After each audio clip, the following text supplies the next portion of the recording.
Okay. Okay, so nice to meet you, Liz, and I understand you have some questions for me, and we will do a little bit of yeah, Q&A today, and whatever it is that you'd like to talk about. Okay. Yeah. So awesome. Thank you so much for your time today. Yeah. My first question for you is what initially drew you to MBTI? Um, Yeah, so gosh, that was a long time ago, and I was in graduate school, and a couple of friends of mine were just sort of using these strange letters as they were talking about our friends around us. And I was very curious and asked, and one of them showed me David Kiersey's famous book, Please Understand Me. And long story short, I ended up getting MBTI certified or qualified, as they called it, and began working with Dr. Linda Behrens, who was a marriage and family therapist. I mean, she is, but she mostly works with companies. And we did some projects together and went to conferences and with that mentoring and then starting my own research and own stuff over the years. I'm sort of surprised I'm still here, but apparently with it I am. Yes. okay. Super awesome. So it was just some friends in college, and then you got connected somehow with Linda Behrens, and you guys did those like kind of workbooks and Yeah, various books yeah, that's together. right. Yes, and initially she hired me to do some statistical analysis, um, and then like a little bit of design work, and I showed her some stuff that I was doing. Um, I seem to have an ear for and a memory for the way people say things, sort Mm. of specific to personality. And I'm not sure quite how she or why she got the confidence to include me in her very precious brown book, as we called it, the workbook, 16 personality types, descriptions for self-discovery. But yeah, I have fond memories of us getting together. When I was in Los Angeles, I would drive down to see her in Huntington Beach, and we would just be sitting there for 2 days, like going through the material one type at a time. And then even when I moved to New York and was doing my PhD work, we continued to work by fax and fax machine. And I Oh wow. remember stuff coming out of the fax machine and making notations on it and then sending it back to her through the fax machine. So this was around like, yeah, 1997, something like that. Yeah. Oh wow. Yeah, very, very cool. Yeah, a lot of people, she seems to be someone that a lot of people say is a great resource for learning about like the basics of MBTI. And then I fell into your books from the neuroscience personality, but then noticed that you had done overlapping books with her. Yes, yeah, for sure. And I would say, especially those workbooks, like they're really quick reads and they're great Great, resources. yeah, Yeah, yeah, yeah. And really easy, understandable, concise. yes, yeah, yeah, Mhm. for sure. All right. My next question for you is why do you find the world of personality captivating enough to be a research? I guess you still do research in it, but Yeah. to be a research pioneer and contribute to. Mm. So, originally, I mean, for my PhD work and all of that, I wasn't doing anything really related to type. I was working in artificial intelligence. Oh wow, Um, yeah, yeah, which has come back that's after crazy! Because yeah, your 25 PhD that years. was in late '90s. Yeah, yeah, Oh my I gosh. know, right? Yeah, and even when I was teaching at UCLA, I would offer this artificial intelligence course where, especially the lab portion of it was really great. This what was it? A theater and feminist studies student, and she suggested, "Why wouldn't we work with robots and put on robot plays?" And I had one robot, which was the iRobot at the time, and was nothing like the humanoid robots we have today. But she totally sold me on it, and they put together plays with the robots, and Oh my gosh. yeah, yeah, and they were very well designed, easy to use at the time, graphical user interface, stimulus response. The robots could talk and do little dances like choreography, and the students were just brilliant. What was it like? Human robot love connection. It was like a whole bunch of ideas that were really cute. So that was something I mostly did, and type was on the side. And then there came a point when I did one project on my own, which was 8 Keys to Self-Leadership, because I had been part of this online forum, what was called a listserv, 20 years ago, with all the other professionals at the time, and we all just had discussions and arguments, and I mean, for the most part, very good and professional. And that was when I did 8 Keys to Self-Leadership. And after that, I thought, I'm done with type. I don't really see more I can do with it. Um, and I was saying this when I was 36 and hadn't even gone through midlife, and so much of Carl Jung's work is about midlife and afterward. Um, so long story short, there was a colleague of mine, Catherine Hirsch, who sort of tangentially in a conversation suggested maybe Dario could do neuroscience and type stuff. So I had this award money that I could use at UCLA, and I had to use it for teaching or research, and it was just enough to buy the brain imaging equipment and Oh, start a wow. lab.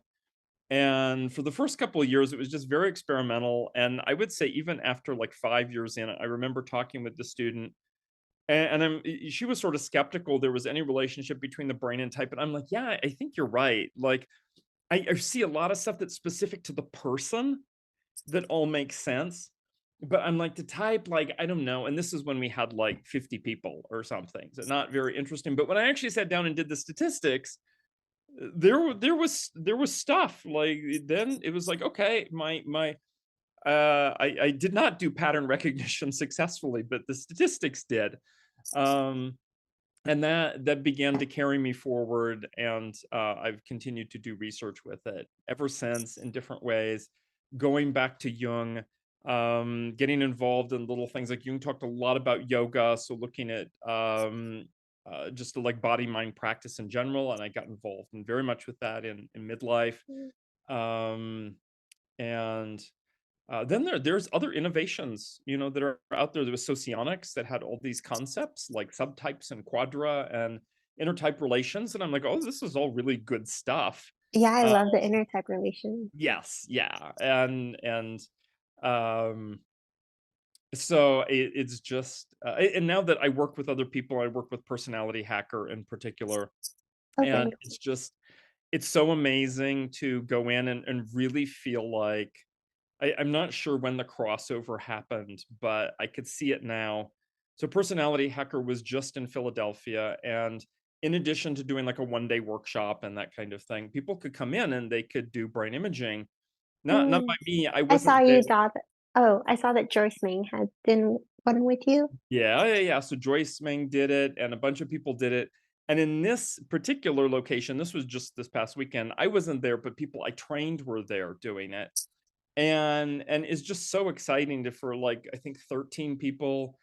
And it's I would say it's like, there's MBTI, and then there's MBTI step 2, which is more like unique to you and your specific traits and so on, like 20 different things. Is that like the Naomi Klink kinda work? Yeah, that's right. Yeah. So there was this group of psychologists. I wouldn't even say they're like silent generation psychologists. Um, who were doing work around MBTI step 3 and all of these things is like for which is only available for psychologists and psychiatrists to use. But step 2 is something that is just more in detail and tells you more about how you've developed uniquely. And I thought, well, like the brain is this picture of the developed self. And it even has more information than just where you've been. It sort of hints at where you're going. Um, Mm, and so I think it's just, yeah, every so often I feel like, "Oh, that's it." And then there's more, and now it seems to have a momentum of its own. And so now the river carries me instead of me carrying some water to the river. mm. Yeah, I guess you've really grown with the popularity of it. It's like, over 100 years of development, and then now it's like, even everyday people. I mean, that's how, like, I heard about it is in college. It's like someone says something and you're like, "Oh, some test," and then you slowly get more into it and you're like, "Whoa, there's so much, like, validity when you start to see it and the dichotomies," and Yeah, yeah, absolutely. And I really feel that type's superpower, if we want to use that phrase, is that it's really about development. because Jung's framework, I mean, he presented this framework and he's like, this is a language to talk about what's going on with the client for, like, psychotherapy, for intervention. And embedded within that is this picture of development. He says, people become neurotic and so on because they're one-sided.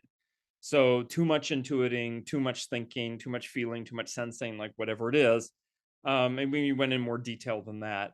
Um, but what does that mean then when, like, it gives a roadmap to growth? And I think that's what's really exciting for people to see, like, oh, like this is like the heroic, like best part of myself that works so well.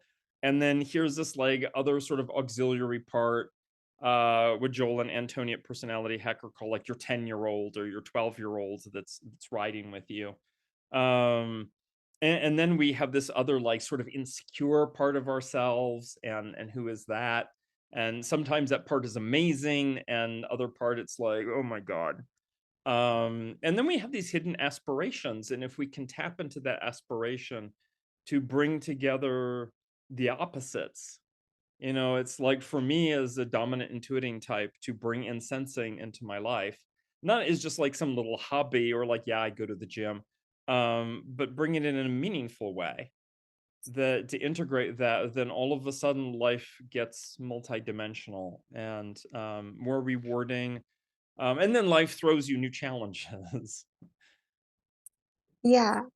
Yeah, I think roadmap to growth is a really good way to put like the benefits of type. I think the other one that really resonates is it's a pathway to consciousness. It's like with each function, you can develop higher or more conscious use of it. Mhm. Um, but yeah, so cool. So, my next question for you is what has been the journey for you between your first publication with Neuroscience of Personality to your latest publication, Decode Your Personality? Yeah, great question, because a lot has happened, and I keep telling myself like I need to put out like a version 2 of Neuroscience of Personality, and that will come. But I also have to do practical things in life. I pay the bills. Um, I, I I think that at first it was afterwards was just letting people know about it, and trying to figure out what is this? What does the neuroscience actually tell us? And to try and come from a direction that of neuroscience being useful and being this like fertile ground and this like pillar that we can look at, because I'm a kind of person that does trust data and experience, and want to see what are the applications for something. So a bit of it is driven by applications, and then sometimes I mean, for a number of years, I had interns from UCLA. So even when I stopped teaching in 2015, 'cause I was very busy running publishing and doing these other things. And teaching, by the way, pays horribly. Like, I would encourage anybody, unless you love teaching, even if it's prestigious, like really think twice. Um, No, yeah, I've heard a lot of professors give me their 2 cents about it and just the whole political tenure to get tenure. Yeah, and even if you get tenure, even if you're professor emeritus, you will still only make slightly more than like a 20-something administrator.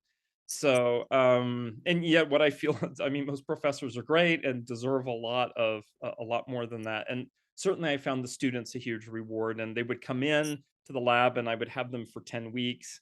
And they came in with so many interesting projects, because I mean, there's a training part to it, but I also like, well, what do you want to study? Oh, like music and brain activity, or like looking at like different married couples and how long they've been together and how their brains are similar or different, and what happens when you get them together to solve a problem and they're sort of arguing a little bit.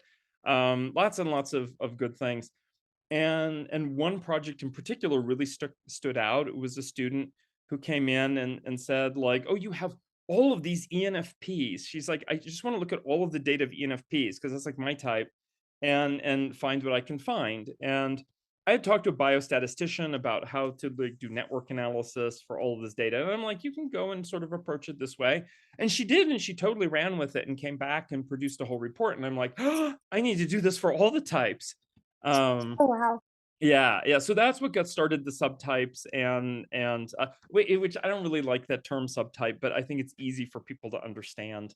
Yeah, Um, in your book, you said a better word is variant. is variant, yeah, that people to know that they can shift to that. Although I wonder in our hearts, maybe we still have a favorite that always is there with us. I mean, I think I would always want to be creative subtype. That's the one I enjoy the most. But then enjoyment is a whole concept of like that. That's part of it.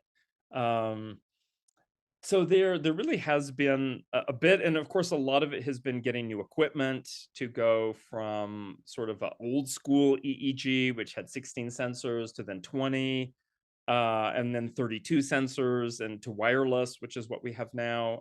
And I say Oh, we wow. because there's a group of us, um, and just like yeah, what goes on, and at the same time in neuroscience itself in EEG, there in fMRI as well, because that data is also useful. That we're continue to learn more about the brain and the functional contributions of different parts of the brain and networks. And I would say the biggest shift has been moving away from specific regions of the brain, which is what's in neuroscience of personality. Nothing wrong with that, but it's sort of old school.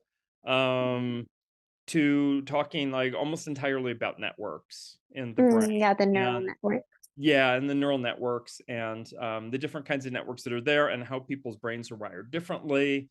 Um, and that really has been like an endless source of I would say like insight and innovation that's still carrying us forward. And then there are opportunities along the way. I mean, there are corporate clients that say like, yeah, we're building this like a simulations for trainees to go through. One in Norway, one company, another one in San Diego, and they want to know like what happens in people's brains as they go through the simulations. Like, what is more engaging? When is there a shift to Wow, that's demonstrate? such a cool application. Yeah, yeah, right. And like if they fail, for example, like they get negative feedback in the simulation. Like, do they double down on what they were doing, or are they more open and like take a new approach? Like, apparently, this is not my research. This somebody else's research was like, yes, you can see that in the brain. Um, Wow. yeah, the person's response. So always there's like new and exciting stuff, and Yeah, especially with the forefront of neuroscience right now, just so much research being done. yeah, yeah, and it really is. It's almost like it's not as fast paced as AI. I mean, thank God I feel like I have some background in AI, even though it's a little bit out of date. But the pace is so fast, and in neuroscience also very fast. Fortunately, there's Chat GPT, so doing research through PubMed and whatever is a lot easier than it used to be. Is like finding out, okay, like where do I actually need to look? But a lot of my work continues to be about making it practical to non-clinical population. So people come in and they just like they want to know like here's your personality and skills profile. Like what does this look like in English, or in French or Japanese or German? Those are the ones we're working on, and making neuroscience like very relevant. I mean, as much as we can to people's everyday life. Like, what are some coaching tips? Where can you go next in your life? Where are ways you can de-stress effectively? I'm not a doctor, but one of our affiliate practitioners is a medical doctor, and just seeing like I don't do biofeedback, but other people use this kind of equipment and biofeedback, and wanting to know like yeah, like based on how can I like shift my brain networks? Like where I put my attention? How can I chill out and relax? How can I focus? Like people want answers to these questions, and this is one piece of it. Yeah. Yeah, it's so, so cool. Dang, I guess one random question, but is there any way that you've seen to measure neurotransmitters? Like, I know you've talked about the different neural networks for like introverts being in the back and then for extroverts, like mostly being in the front. And in this one book, The Introvert Advantage, that was the first time I read about like neurotransmitters having an effect. It was like introverts primarily run off of acetylcholine, and that's much Mhm. slower versus extroverts fire off of dopamine. Mm. But is there a way to, like, measure that or that you know anything about? Yeah, so I don't do that research personally, but a person that I would really point people to is Dr. Helen Fisher. Oh, Um, yeah. and the results of her work mirror very strikingly my own results, and I'm very happy to refer people to her work. We have many more options now for assessing neurotransmitters. Um, and I could very much it's funny you mentioned acetylcholine, and as a sort of outgoing introvert, I remember in high school I had a test coming up, and my family, because they came from a medical background, already knew about some stuff with neurotransmitters, and they're like, Mm. there was this little pill that basically would give you like accelerated acetylcholine. Oh, um really? Wow. yeah, yeah, and this was like 1986 or 87, something like that. But those things existed. Not obvious or easy to come by, but they did. Oh my god. I was like, I can't even come up with I couldn't even keep up with my own thinking. Like that's exactly how I felt right now. I'm like, and I'm doing Well, a test and my brain is going so fast that I'm like, I can't even do anything. Like, it's just like being in a car like, it that was like somebody else is driving. Yes, like 100 miles an hour. Um, and that was, like, the weirdest experience. So, yeah, just to get a taste of when, like, a neurotransmitter is different, or, for men, there's, like, testosterone boosting, even just herbs and stuff. And all of a sudden, you're like, "Oh my god, is that how, like, more testosterone feels?" So I am a really big like proponent of investigating neurotransmitters. Is just like personally what I've explored. yeah. No, it's definitely pretty crazy, like, once you start to learn about it, and then, yeah, so much in, like, the biohacking space as far as, like, optimizing hormones and neurotransmitters. Mhm. Mhm. Yeah, yeah. I myself, like, I haven't learned a lot about neurotropics and whatnot. Just investigate a little bit. I mainly just ask other INTJs who are doing it. I'm like, what works for you? Like, give me some advice. Like, bring it on, and I'll try it and see how it works. Yeah. Yeah, no, a lot of people are so into, yeah, any of the brain enhancement ones where it's, like, for better focus or yeah, it's a whole world, though. Yeah. Um, okay, I'll go on with our next question. The subtypes is your our variance model is your latest published work where you synthesize your brain research with the socionics, dominant, creative, normalizing, and harmonizing, plus Mhm, Helen Fisher's hormonal model, plus yin and yang dimensions of mhm. personality types and cognitive functions. What Oh, I guess you kinda explained it, but if you wanna expatiate further, what has been your underlying purpose in developing and sharing this framework? So the underlying motive was that an acquaintance of mine, who's definitely an extrovert, and entrepreneurial and so on. He's like, dude, you're doing great stuff, but you really need to move to 32 sensors. And he himself was actually quite interested in this idea of subtypes, because he said, it's like 16 is just not enough. Like in his So much particular, variety in people. yeah, yeah, he's like, we're capable of so much more these days, and maybe in the 50s, maybe it was fine to talk about 4 types or 16 types or whatever.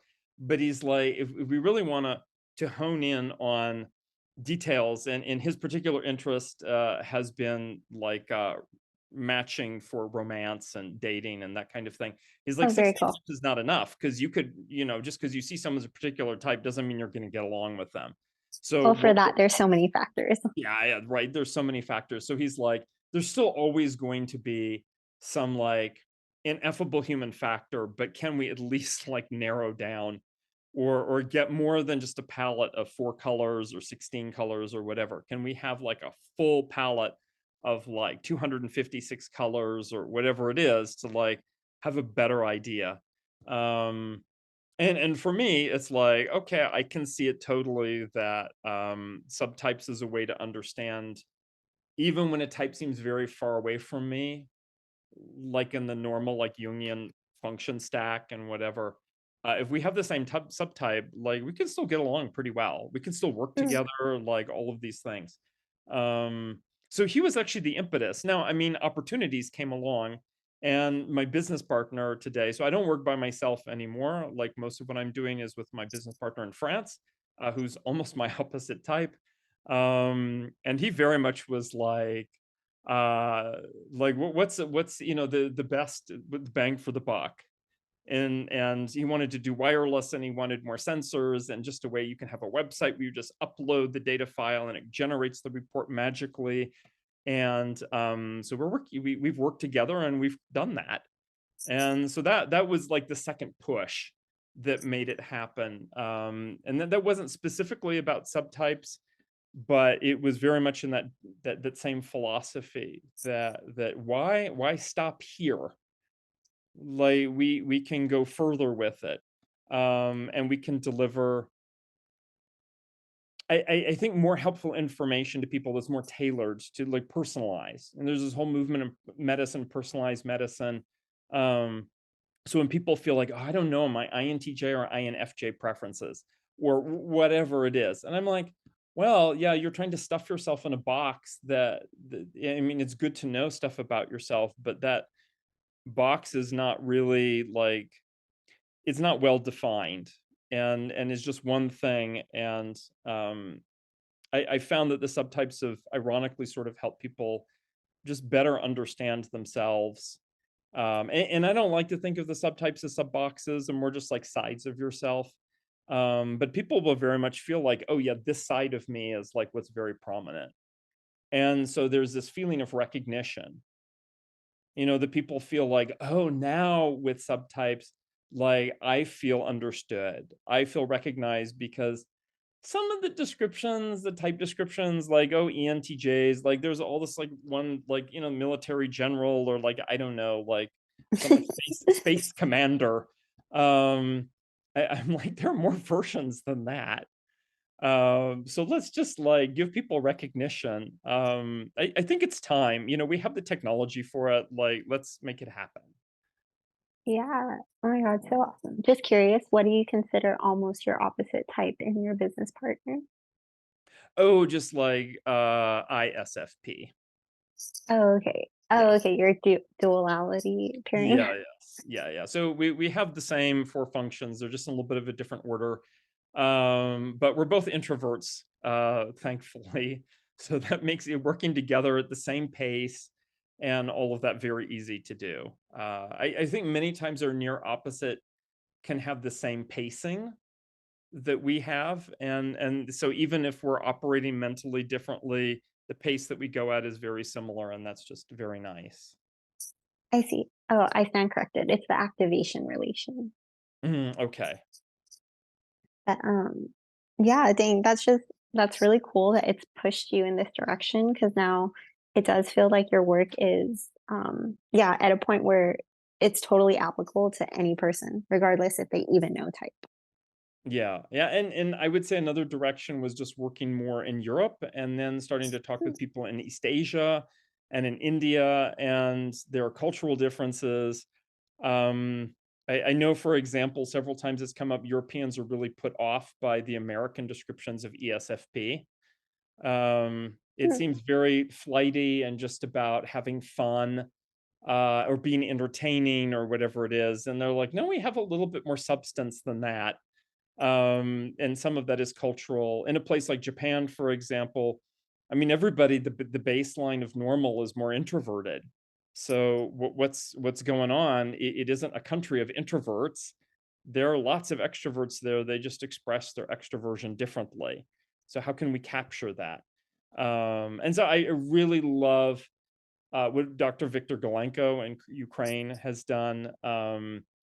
Because some people are like, no, MBTI is better, or Myers-Briggs. Some people say, no, socionics is better. And I'm like, dude, like, It's such a great divide, I know. So yeah, much. yeah. And then I'm like, Dr. Viktor Galenko already solved this problem. Like, what are you talking about? Just go read his work. That, the socionics ISFP is the normalizing ISFP, and the Western, sort of American ISFP is the creative ISFP. Mm, And when you read creative ISFP, you're like, "Oh, yeah, that's very much like David Kiersey's, like, oh, the ISFP is so artistic and wild and a rebel." And these Russian, Ukrainian, whatever, Eastern European ISFPs are like, "Yeah, I don't know, like, I just work a desk job." Um, and then but if you dig further, you realize, well, that desk job is in the fashion industry or something like that. And they're just expressing their needs in a different way, and they're normalizing ISFPs, and that's cool. Like that's so I think that this is it's a framework, and I have to give Victor the credit. I mean, that's his a huge contribution to, I think, just recognize the wider variety internationally, like across culturally. Yeah, I can see how the subtypes really give that nuanced flavor so that we can see like the types across, yeah, international borders looking slightly different because of those cultural influences. Yeah, yeah. Hmm. Um, w- I guess this question you've kind of answered throughout. So it was about what future applications do you want to see with personality typology? Like, do you have Mhm. um like visions of like everyone would know type, or is it just that kind of thing? Yeah. That's a good question. So I think I can answer it in a few ways. One is I don't think I actually like that academia doesn't like type generally. Some Hmm. parts of academia do, but generally they don't. And I'm like, oh, thank God, because then it doesn't get politicized. In because then every time something becomes very popular, then it tends to sink to the lowest common denominator or to be used, manipulated. I mean, nothing would be worse than a company saying, and unfortunately, this already happens, even where it's illegal. Oh, we're only hiring ESTPs because they're great salespeople or whatever that is. I'm like, no, first of all, that's sort of unethical. It may be illegal depending on where you are, and it's not going to turn out the way you think. Because type is not about performance. That you can use five-factor model if you want trait-based stuff. Um, but nonetheless, I would like people to be more aware of it and to see the benefits of it, even if their knowledge is not that deep, that at least there be quality materials out there. I think we've gone through a long stretch, probably 15 years at least, of a lot of amateur internet-based dialogue around type. Um, some of it's funny, because people are like, "Oh, I wonder if there's any relationship between, like, I don't know, like ADD or Asperger's or something like that and type." And they spend all of this time, like, discussing it, and I'm like, there's already, like, half a dozen, like, published research studies on that, right? Like, just go to the Milo database online, like, you'll find them. People already did this research. Um, and in other ways, I think there sometimes I feel like the benefit of staying with type over the decades is that as my life changes and I get more perspective just as a person, um, that I'm not coming, to type with just the viewpoint of like when I started, like as a 22-year-old, 23-year-old, whatever, which is nothing wrong with being that age. That was great. But coming with a lot more insight than that. So I really Now you have like real life experience Yeah, yeah, later, real all of life that. experience, yeah. So I think I know it sounds weird, but I think one of the most important applications of type is the ethical use of type. Hmm.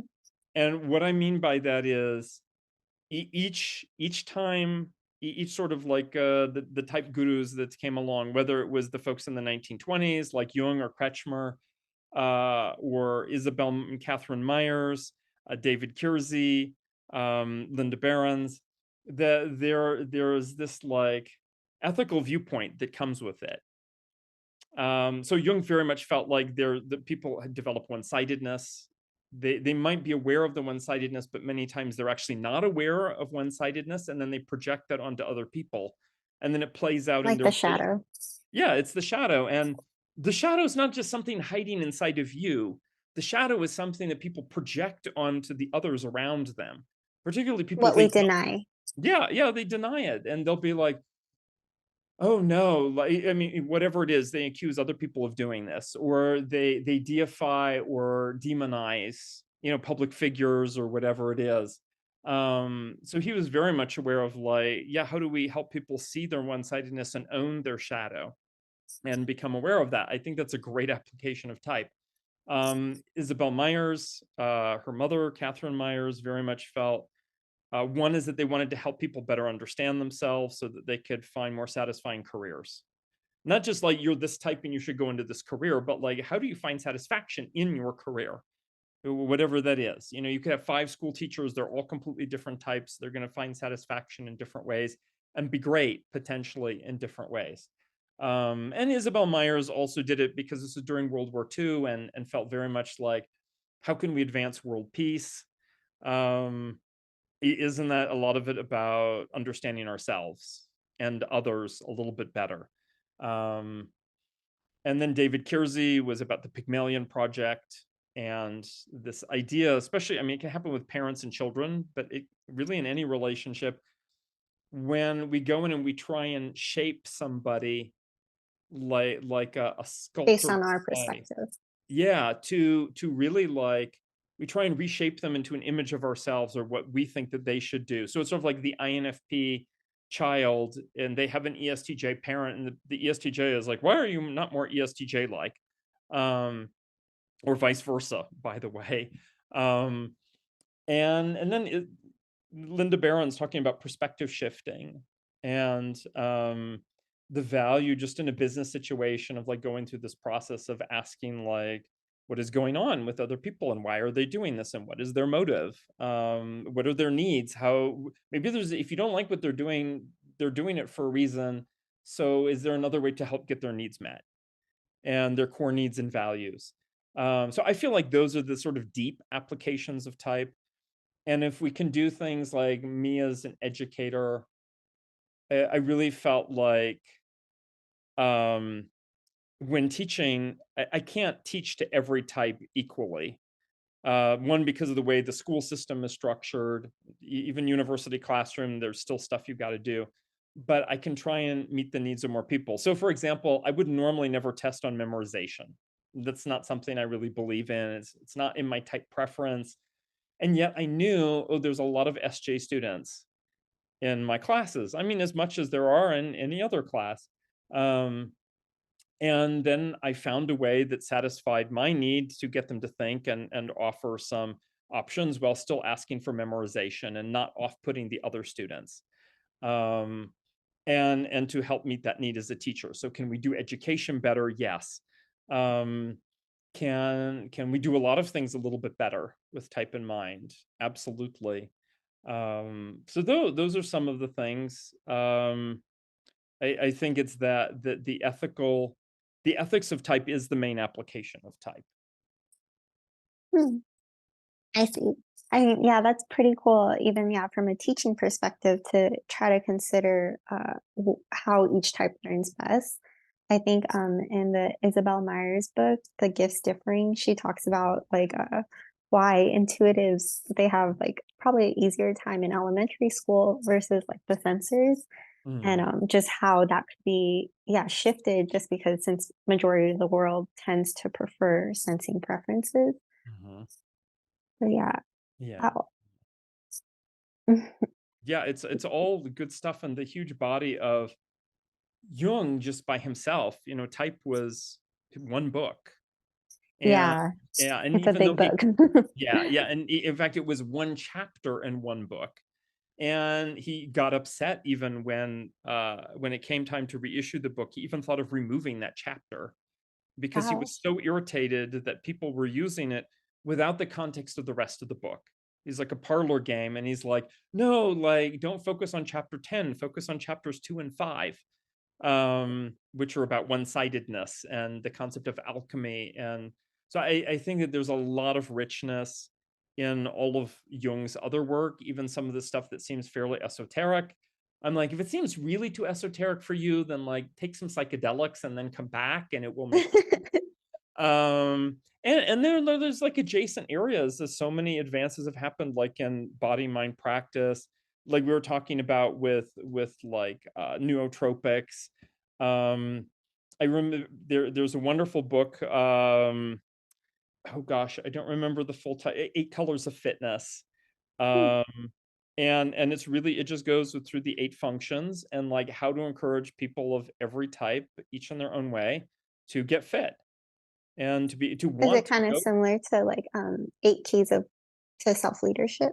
It has an element to it for sure. Like there are 8 chapters that sort of go through and describe like if you're this color or type, this fitness type basically, which are the 8 functions. So it's like extroverted sensing types. This is what so for example, for extroverted intuiting types, let's say like ENFPs, we'll just pick ENFPs. Like the NFP doesn't want to do stuff alone, especially repetitive physical activity. Like that just sounds really boring and miserable. At least do it in a cool atmosphere and like have some friends around. And there needs to be like some kind of story around it. Like, why are we doing this? Not a logical reason why, like a motivational narrative reason why. And to have friends to go along for the ride and making that happen. Um, so there's like a big, I think that's an example of a great application. Um, and lots and lots of stuff that I think people can in the years ahead be able to even bring in AI.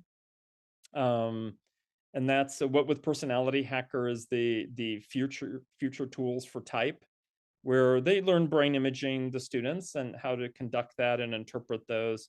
But we're also getting familiar with AI and how to use AI to create, uh, like just say, like for example, gee, like I want to go on a date with a particular type. Let's just say it's in fact, let's say it's a business lunch date.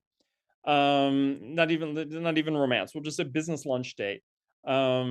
And there's a certain objective, and we set that up with the AI, and we inform it because at least what I've used, like Chat GPT for, like it knows type and it knows the functions, and I can load it with more stuff and give it some good directions for like how to interact. And then all of a sudden, this is like a fun experience. It's not a replacement, for actual human experience, but it's like a very different way of exploring type than a bunch of people getting on Reddit and arguing over something. To me, that's very old school. Yeah, the Gen X person is gonna say, tell the millennials and Gen Z, like, yeah, no, that's old school. It's like, yeah, go on a date with the AI, and use type, or get coaching with the type, or write some stories with the AI. And it so happens that the hero in the story is your type, and is there something to learn as you go through that experience? And the answer is yes, by the way, and that's what really inspired me with the Teaching Tales book, which is also recent. And I mean, who doesn't love stories, right? Yeah, I learned that stories is the one framework that everyone's mind gets into the flow state, and that's why stories is like the basis of like any way to get worthy attention. It's just how people automatically for thousands of years, have Mhm. locked on to the stories of others. Yeah, yeah, absolutely. And I think so. One of the principles I learned is that whatever the listener or reader or viewer receives is always one dimension less than what the writer intended or the creator Hmm. intended. And I think type is the kind of thing that if we bring type into narrative, that allows us to have more consistent, richer characters, which then give a better experience. Um, there was actually a movie that I saw recently. In fact, there was a couple of movies, and I don't normally watch the romantic comedies, but for some reason I was in the mood a couple months ago, and I believe it was the map of tiny perfect things, Hmm. and the characters are so perfectly, not only perfectly their type, INTJ teenage girl and ESFP teenage boy, but they grow during the course of the movie, and they grow in the way that type predicts. Like they have Oh, their that's crazy. encounter with they have their third function issue, and they encounter their sixth function, which I believe is actually not so far down there, but is actually a very like relevant part of the personality. And then eventually they're able to come together at the end and have that alchemical transformation. And I'm like, wow, that's like a really, I don't know if they knew type at all, but they did a really great job. And that's a great example of like, yeah, when you just add a little bit of type and the concepts of narrative, then it's almost like viewing can itself become a like a growth experience. Yeah, no, that's so cool. If yeah, screenwriters would incorporate that. But I think the other part too is like these type of personalities, everyone's familiar with it. They just don't have the words for it yet because it's like they probably knew someone in real life that saw that exactly and they were able to emulate that in a character. Mhm. Mhm. Yeah, Yeah. and I think that appealing or paying attention to type is a great way to ensure that maybe the actor and the character are well matched to each other, that over time through a TV series or a movie, the character doesn't do things which just serve the plot or something, like, actually makes sense for the character as they grow and change. And to just have a language, and that's what I would say ultimately type is what Linda Barron says is it's a language to describe what we're seeing and hearing, and all of that is just a way to talk about it. Um, and it's a lens, meaning, like, we can analyze stuff that's going on, like, with a microscope. But it's also a lever that whereas that change part comes in, that type is always about growth, and the lever is then instead of wasting a lot of time, like, floundering around, that the person very quickly can get clarity on, "Oh, if this is who I am and this is my situation, and, like, what is a smart way to go forward?" And to not waste maybe years or decades of their life wondering why things aren't working out or they're unhappy or something like that. Yeah, or like, have you learned or looked ever into like grip stress? It was like Naomi Klink's work. Mhm. I think, yeah, reading that, I was just like, oh my gosh, like if people knew about this, it saved them, what she calls like grip episodes or episodes of that. Yeah, yeah, and I think that that's perfectly it's fine, like, we can have, like, empathy for ourselves, knowing that if we end up in, like, anxious or neurotic or in the grip or projecting or whatever, like, that happens, and to simply then try and, like, be open to feedback about it and be aware of it and try and do better next time. Well, Like I to think not judge those human experiences. yeah, to write and not judge it. Like, some people, I remember someone saying, actually, and psychologist who should know better, who is like, "Oh, no, anger is not a good thing." And I'm like, "Dude, anger is part of the human experience. Like, you can't escape Yeah, no, I that." think anger was the key of like growing. Because I think Yeah. for me personally, it's like I suppressed it. And then in my 20s, I was like, okay, I have to actually deal with like anger is a part of me. Mhm. Mhm. Yeah, and so all of the stuff, it very much is in the recent research that's come out, I do wanna mention, like, the body keeps the score and so on. It's like how people somatize. Yeah, What no, what the is psychosomatic stuff is so crazy, and I yes. think that is, yeah, another key thing that we're just not taught, but when people do learn it, it changes you for life. Yes. Yeah, absolutely. And it's really been so much fun. Even doing it, so like at a couple of conferences, I've just sort of led like a chair yoga type of thing, which has involved some breathing and some movement, and some of it is yoga, some of it is qigong, some of it is just breath work. But to go through four little exercises that are like 5, 6 minutes each to experience different parts of yourself. So let's say that there's a person out there who's like INFP who lacks confidence, or INTJ who feels like, oh, like it's really difficult to get in touch with my emotions. ENFP is like, where is the stable part in me? Where is the eye of the storm? And just through a simple activity of breath work and movement, for like 5, 10 minutes. Maybe we go through the whole thing and we spend like 40 minutes or whatever. And the person is like, oh, wow, there are like, I can be very still, I can be very active, I can be chaotic, I can be confident, I can be structured, I can be open ended, I can receive, I can direct. And just like, and that's all through the body. And just being reminded energetically that there is this capacity to be more than just like, whatever it is that we're going through life. Like holistic radical acceptance, and it's like because that's like the flow that everyone moves through. Yeah, yeah, and it's and to help people find their flow state. Speaking of flow, and what can that look like for them? And I think type is a way to help people find that. Maybe realize some gift that they don't appreciate as their gift, or really haven't, like, in their job they don't get to use it, like whatever it is. And after 20 years of doing a job, maybe you forgot that even was your gift. Like that Yeah. happens. Yeah. Yeah, like the natural strengths that people do that only if someone else tells them, they're like, "Oh, okay, like, I guess not everyone, like, does that, like, as well."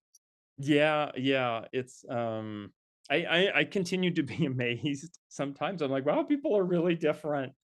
Um, I mean, I know that mentally, but to be reminded, like, very starkly, sometimes I'm like, "Oh, wow, like, that would never cross my mind." Like, the whole thing about social emotions for my type, like, how people experience, like, anger and jealousy and, like, all of these, envy, um, like, needing to gossip, like, all of these things, I'm like, I don't know, like, I don't normally even think of those things. I'm not saying it's not a part of me, but, like, I don't think of those things. But there are other people that's like their the lifeblood, that's flowing through them, their consciousness, and that's like they're so much a part of their human experience. Yeah, like, some of that's definitely probably, like, neurotransmitter driven, like, I think differences between men and women, it's like women just, Mhm. like, focus so much on connection, and then some men, they're like, "I never think of that," and I'm like, "Oh, okay." Oh, yeah, I mean, that's another thing too. I mean, I know it's fashionable in some quarters to say, like, "Oh, men and women are very similar," and then I'm reminded every so often, like, no. Yeah, It could be for no. different, When yeah, you and it see can the be for, differences, it's quite stark, and yeah, it's, yeah, like, observable in kids, like, 4-year-olds, that's yeah, just where it differs. yeah, yeah, absolutely, even, the type expression, so 2 people is like say, like, 2 ENTPs, male ENTP, female ENTP. I really think that's an example of the type where, because of, I think, socialization growing up, and also, as you mentioned, hormones and a variety of things, maybe career choices, even those the two versions of that type can express very differently. And I It has such different energy. yes, yeah, and just I ran group dynamics, like small group workshops, for a long time, and one thing I noticed, because we would do type also, mostly interaction styles, but when we could, full type, and I noticed, because so much of it does require this attention to social cues, that, so speaking of ENTPs, that female ENTPs would get it fairly quickly. Like, "Oh, okay, this is I need to pay attention to what's going on with the other people in the group and sort of harmonize with what's going on," or at least if I have an idea, or even if I wanna argue about it, there's, like, a diplomatic way to do that. And I've had some male ENTPs who, just, like, even as they become aware of it, they refuse to submit to the They just process. don't care. They just don't My care. brother's like a male ENTP, and it's like Yes, he yeah. has his goals. Yes, yeah, absolutely. And I'm like, "Dude, you're causing so much, like, chaos in the group, and there's, like, so many uncomfortable people in front of you." And I'm saying this also as a fellow intuiting thinking type, like, even I can see it.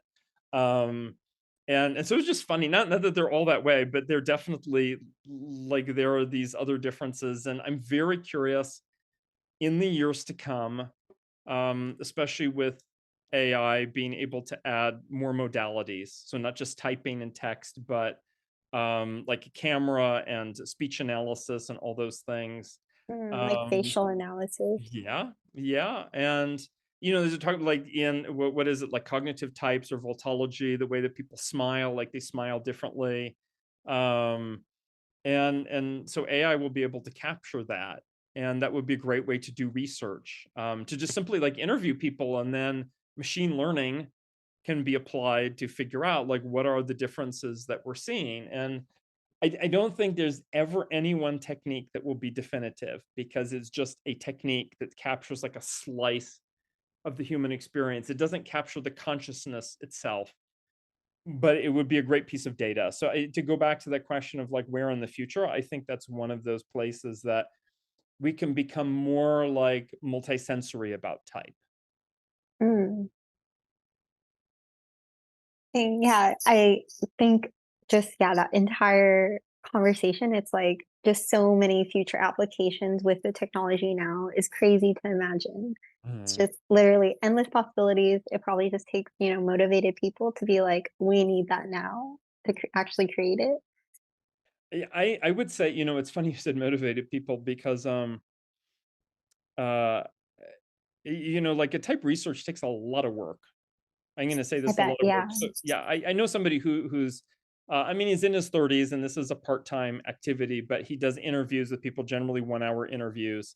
I mean, he got like qualified in type and all of that Myers Briggs, but also like Linda Barron stuff with temperament interaction styles, and just like committing himself every week to do 1 or 2 interviews to build up a giant body of stuff, and then to also commit himself to follow a methodology to analyze what it is that he's gathering and what are his like hypotheses, what are his research questions. um and it is really cool now having these like affiliate practitioners who do brain imaging with type, that the three that have like really embraced it, they're like, wow, this is like a lot of work, in the sense that there's like a lot of nuance and details, and it's not just like something that you learn about in 3 days and you're like, okay, I'll start gathering some data. I'm like, there's a reason I've been doing it for many years, and it just like takes time to do research, like interesting Yeah. research. uh Quality research too with yeah, like good quality methodology. research. Yeah. I think sometimes if you're like have a very specific question that you know from the start and you have it like all very automated, you can set aside like, oh, we're gonna have 30 people for brain imaging, which is a perfectly not great, but perfectly fine number. And you can just like march through it and do a statistical analysis, and you'll get something or not. But then there's this other aspect of two other aspects of research, and one is discovery, like being open to discover beyond what your initial questions were, like maybe there are other ways to analyze the data, and then making it useful. And I think those two things, take time. Like how do Time, you make it? creativity, Yeah, experience. yeah, absolutely, yeah, and yet still have it be like standardized and follow a protocol, and yet still want to innovate and ask new questions, and then give reports to people that are is like only focusing on the things that I'm confident about, that are also supported in the larger research, the literature, because I mean that's important ethically to give people not just like speculative stuff, but like no, no, no, like this is we know the functions of the different regions of the brain more or less. We know what many of these networks roughly do. Um, but to do that, like, it takes a lot of, like, time and perseverance and sort of openness, and, yeah, is not something that can be done quickly. It's like, yeah, developing over years the time frame. Yeah, yeah, I mean, anyone who comes along and says like, "Oh, I'm gonna make a new type assessment," Oh I'm my like, god, yeah, it's so crazy. yeah, I'm like, "You are signing up for years of work. You don't know it yet, even if Or your it's initial been results." shallow. Yeah, yeah, you gotta give yourself at least 2 or 3 years of concerted effort, at least. And then you'll be at a point where you can start to ask like, where should I actually take this? And so, I think that's a big component. I mean, you say like, where are we going in the future? And I think a lot of it will take time, and that's okay. Mm. My final question, I think I might actually modify it, but is there a dream future project you have? Like, if you didn't have to consider how long it would take, what equipment it would need, what is something that you aspire to maybe work on in the future? Um, I think a really cool thing, and maybe this will happen in my lifetime. The couple of times that I've played like a virtual reality game, like with the headset and everything, the newer one where you can like walk around And and it and has little hand thingies. yeah, yeah, yeah, yeah. It has little hand thingies, and you're not gonna like fall over some furniture or slam into a wall unless you want to. Um, the few times I've done that, I remember everything from the experience. Oh, wow. It's very, very intense, like as if they were real experiences, and it's different from. I'm not like a huge video game person. I've liked some video games, but it's not like a big thing for me. But these I really enjoyed, and the VR. Like VR Star Wars is great. Like that was just so much fun. Like I feel like I'm a character in the world. And so I really got a taste of this at the company I work with in Norway as we build simulations. They're training simulations, and I would say the closest thing to understand. I mean, we use a Unity game engine, and it's like each scenario is like a half-hour TV episode in a series, except that the episode is interactive, and you can go through it multiple times, and it's such a great learning experience. And Wow, that's such a different way for training for a workplace. yes, and uh the characters, because of the kind of clients we work with that are international clients who themselves have international crews or teams, like the characters that we have to take into account culture and gender. We need to take into account, actually all of the characters have a different like Myers-Briggs type, Hmm. and to make sure that the characters are consistent within their type. um Wow, there's that's such a cool application of type secretly. yeah. And then whatever it is, if it's like oil and gas or a hospital or cruise ship or construction or whatever, we also need to know the lingo and subculture of that environment. And then to have the person go through experiences that are covering topics, in this case, was relevant to the Enneagram. So like trust, caring, staying open, managing dilemmas, learning, creativity, these different topics. And it's like, how do we grow and learn about like establish building trust, or showing care with type in mind, with culture and gender in mind, with the subculture of that like work environment. And it's such a great learning experience for people to go through. And the whole thing is built to work with VR. So we had for a time, I don't think he's there now because he was an intern, but he was basically assigned as the person to test out our products, even though they're not available yet in VR format. They can be, like they're set up for that. So right now the clients just go and they play on like their iPad or their laptop or whatever, the iPhone, but they could be VR. Oh, I see. It's And because VR equipment's so expensive, huh? It's like yeah. hundreds of dollars. Yeah, and the whole point is that we want to reach hundreds of thousands of employees through this kind of training. So instead of having this boring, like, yeah, here's a lecture and about like here's some slides about like building trust with your fellow employees or whatever. Like to be honest, it doesn't really work. Um, but does work is stories, which is like what you mentioned, is that people can relate to those, and they're not like horribly overburdened stories. Like, yes, you do make choices, but you make enough choices that there aren't like these live or die kinds of choices at every moment. You can enjoy the experience. And actually, we try and preserve the dramatic arc, like structure, the natural structure of the dramatic arc. It's not a choose your own adventure. Um, and then to have that with VR, which is sort of like a next step, I feel would be really amazing. And right now the characters are, it's interactive, but they're pre-scripted. And because this was developed before ChatGPT like made its debut on the world stage. Before language models. Yeah, before large language models, yeah. And now it's like, oh no, we can actually specify that the character is this type and this background and all of this. Wow, And that's crazy.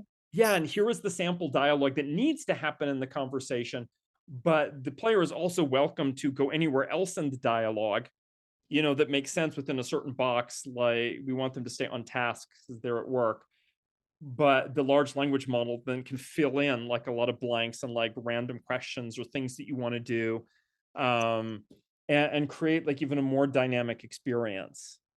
And so for me, that's really like what an amazing way to do learning, and to really feel like you're there and you're experiencing it and you're making choices, and you also have the freedom, even the directive to fail deliberately. Like, yeah, what happens when you just like are really rude to your boss? Like it's a simulation, like just try it and see what happens. You might be surprised. Like maybe the ISFJ is so afraid to be rude, and then the boss is like an ESTJ. They're like waiting for you to just like speak your mind. They're like, "Why are you so mousy? Like, just speak your mind." And so, people can be surprised too. So I think that's the kind of thing that it's not like the only thing, but I'm a strong Uh, believer in simulation-based learning and includes yeah, live human flesh simulations. Uh, yeah, yeah, that's learning from our fellow human beings right in front of us, as well as yeah, this kind of learning. And to have type a part of that, I think will make it more honest and more believable. yeah. And then it's just a way more effective learning. Two reasons that came to mind. One is just active versus passive. It's like the lecture doesn't work because we're not desiring to be passive beings, but when you're active, it's much more cemented into, our brain. um, And then the other part too is lately I've been reading quite a few books or rereading quite a few books about just they call it like the theater of the mind in Mhm, psychocybernetics, or I think in one of your talks on YouTube, you called it like our mental workshop that you mhm. can go in. And what we found is like, when you practice it, you actually build those neural networks.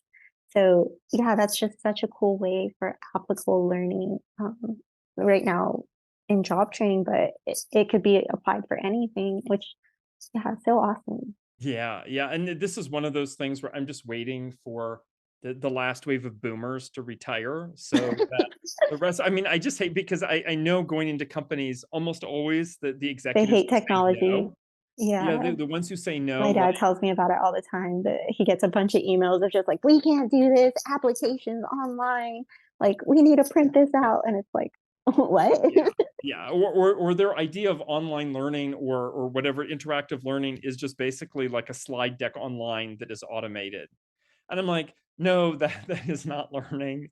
So I am really excited in the coming years, like even in Wisconsin coming up in, I guess, like a month and a half. Like several of us are going to be there who do brain imaging, and there's a guy who runs an escape room Oh, fun. business. Yeah, and so we're going to have people go through in small teams of like 3 to 4, each of them wearing the wireless headset, going through the escape room.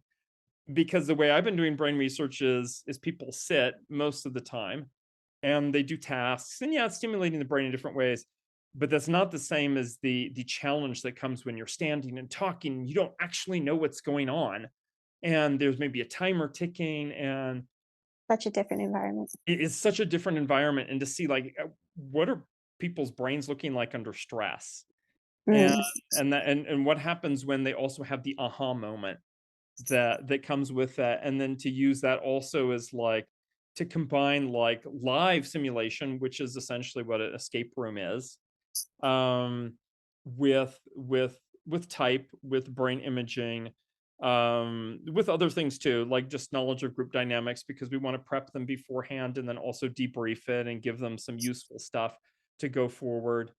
So, and this is just like 6 weeks away. So to do this like little demo, I'm very excited for just to see how it goes. Yeah, and to get everything working. Yeah, like another dimension, like it's like under stress. I think that's like a whole like area to explore. Like there's the stress curve of, there's boredom Mhm. to optimize, like you're using your skill to too much when you're feeling overwhelmed.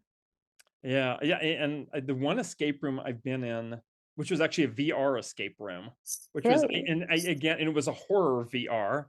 Oh Uh, no, I hate this one. oh yeah, no, because the monsters are actually scary. But It's some of quite it's just scary. like I'm not like super, conversant with the interface, and I'm like, oh god, I dropped my knife. Like, where is it? And I'm like looking around, and then like the monster is coming toward me. But that's okay because that creates that feeling of fear. And I went in with a friend of mine who's INFP preferences, and we actually really had a great time together. And it was such like a fun, memorable experience. In this case, did I learn something? I don't know.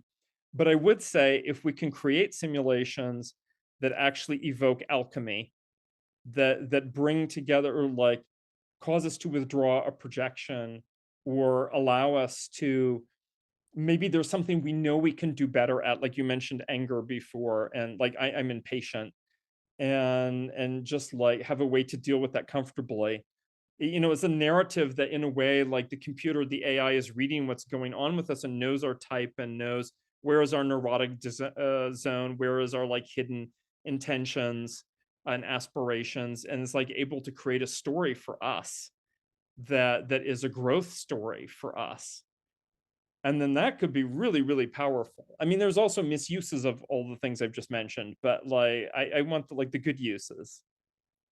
Mm, to really emulate those kind of key life experiences that until you go through it, it's like hidden from your consciousness.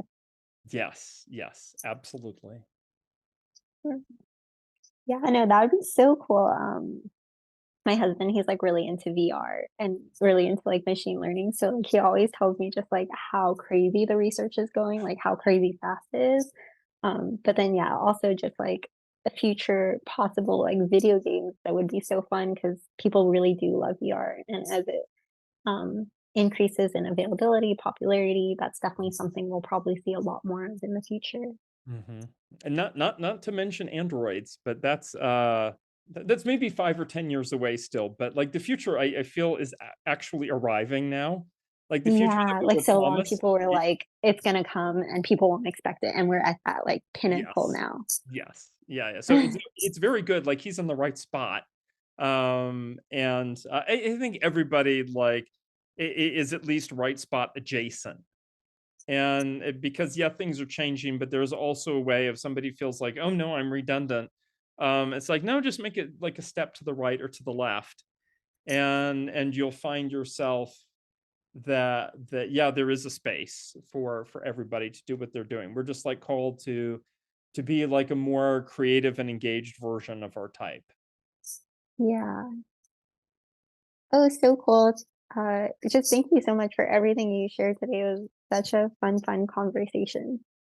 Absolutely, it was a pleasure, and I look forward to getting this out there and sharing it with folks if you're amenable to that. Yeah. Yes, yes, yes. Yeah.